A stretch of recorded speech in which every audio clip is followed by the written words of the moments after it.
On this week's ESO vlog, we take an advanced look at leveling the clothing profession.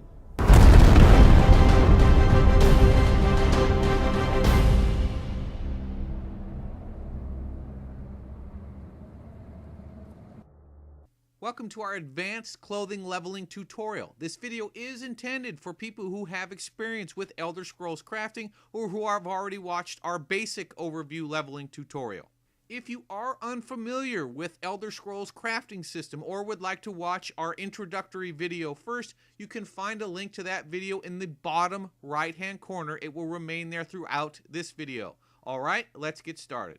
So now that we have the fundamentals down of the clothier profession, we now need to manipulate the process to create the most efficient leveling experience we can.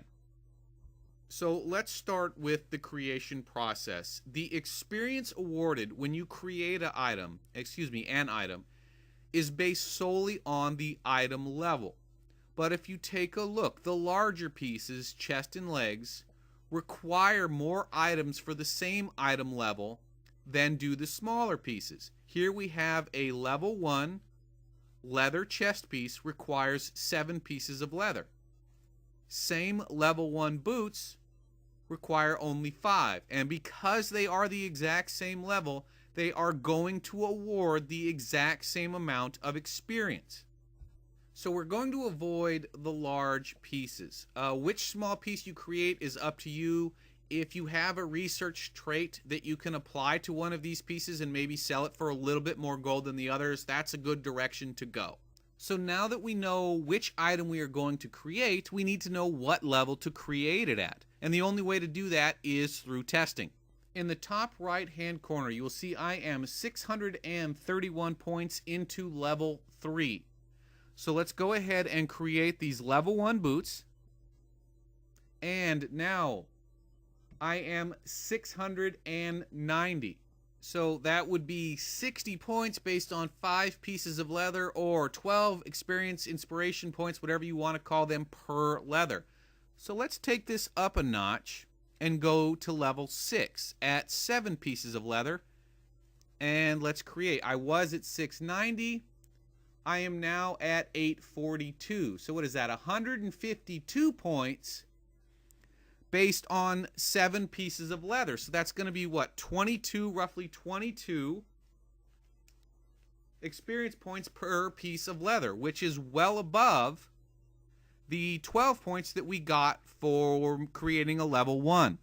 So we're going to continue and push this up to a level 8 item at a cost of 8 pieces of leather so that we can find the most efficient point at which we can craft. So as I make these level 8 boots, we see that my skill now goes from 842 all the way up to 1019. It's about 177 points.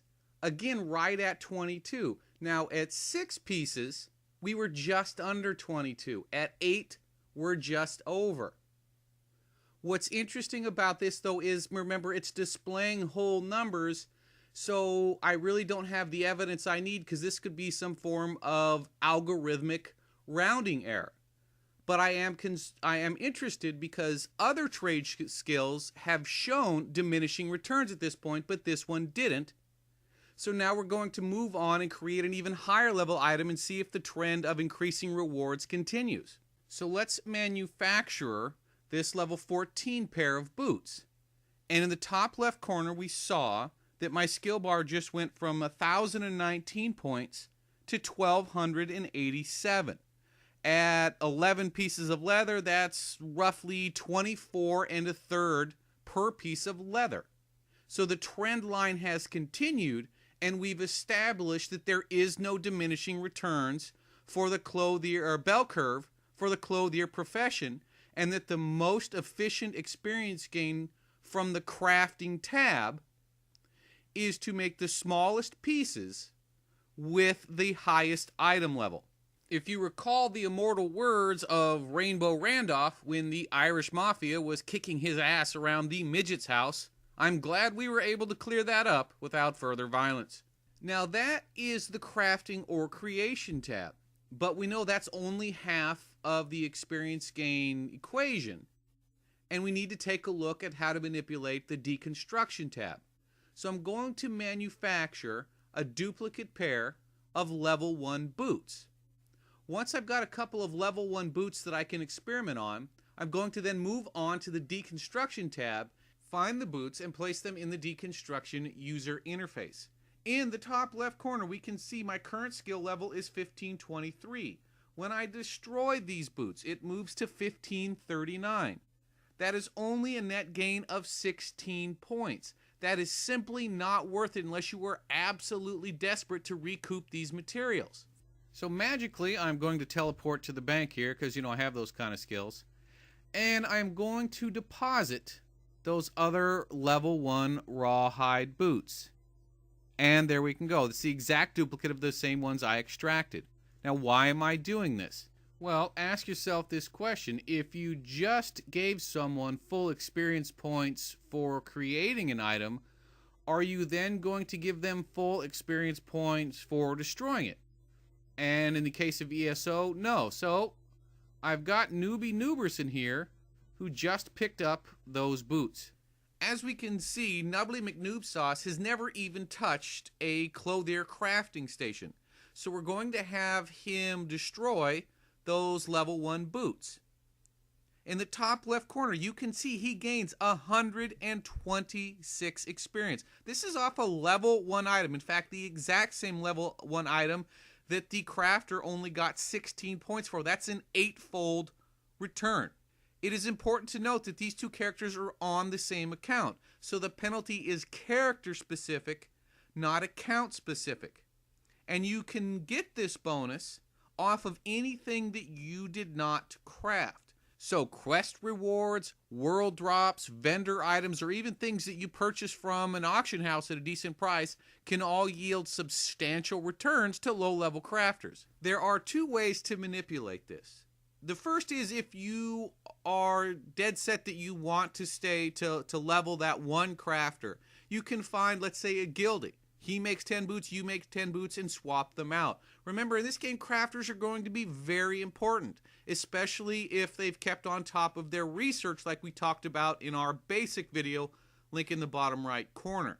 In fact, you may even find that your guild is willing to contribute materials to you two just to keep you moving up through the ranks and helping you level those important crafting professions. But I want you to think outside the box here for a moment. As you progress up the levels, the requirement to reach the next level scales up as far as the overall experience points needed, but so does the reward for deconstructing similar level items. Imagine the yield then for a low-level player to get one of those mid-level items. A level 1 who deconstructs a level 14 pair of boots gets about 3/4 of the level just on that one item. So the power level possibilities for lower level alt crafters are just amazing. Now, why would you want to do this? Well, let's take a look at the perks. Outfitter Hireling is a passive ability that will send you crafting materials in the mail on a daily basis, including those hard-to-get improvement tannins. And you only have to have your crafting at skill level 3 to unlock this ability, which means a few resources from a mid-level character sent to a low-level crafter would allow that crafter to then passively accumulate resources long-term while you simply ignored that character and went back to leveling your higher level crafter. If you do this with 4 or 5 alts, that's a massive amount of stuff that you are accruing on a daily basis with just very little investment involved. You can just take that stuff and then level up those low level crafters, but keep the improvement tannins and send them to your main crafter, and he can probably use that to make a little bit of money. And that's really all I wanted to cover in this leveling guide. If there's something you didn't understand or you need a greater frame of reference, bottom right hand corner is our basic Clotheir video, or you can leave a comment or send me a tweet at DracoBore. Oh, and I believe next week I'm going to be doing character builds, so if that's something that's interests you, the subscribe button would probably be a good idea.